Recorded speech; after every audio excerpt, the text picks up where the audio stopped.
Turan Tovuza əhsən. Dünənləri Qarabağa 0-1 hesabı ilə uduzmağına baxmayaraq bu komanda sübut etdi ki, çempionluğa oynayır və hətta Sabah və Qarabağla oyunlarda müəyyən qədər bəxti gətirsə, çempion da ola bilər bu mövsümdə. Və hətta Avropa kuboklarında Azərbaycanı layiqincə təmsil edə bilər. Turan Tovuz dünənləri Çempionlar Liqasında mərhələ keçən, play-off mərhələsinə çıxan rəqibdən heç də zəif deyildi. Hətta bəzi anlarda Qarabağı üstələyirdi. Yeganə qol haqqında çoxlu söz-söhbət gəzir, amma oyundan sonra Qurban Qurbanov dedi ki, bu təmiz qoldur.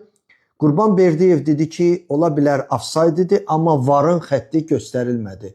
Doğrudan da oyunun video zapisinə baxanda görsənir ki, VAR xətti çəkilməyib. Məncə bu söhbəti qoyub qırağa, əsas ondan danışmaq lazımdır ki, bu çempionatda artıq 3 komanda çempionluğu oynayır. Sabah, Qarabağ, Turan, Tovuz.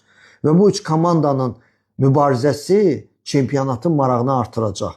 Qarabağ haqqında əlavə onu da demək lazımdır ki, Qurban Qurbanovun sözlərinə görə komandaya yeni legioner gəlir. Bu Fransalı Jeremy Nialidir. Hələ onun gözləyirlər onun gəlişini. İnşallah o komandanı play-off mərhələsində gücləndirməlidir. Görək nə olur.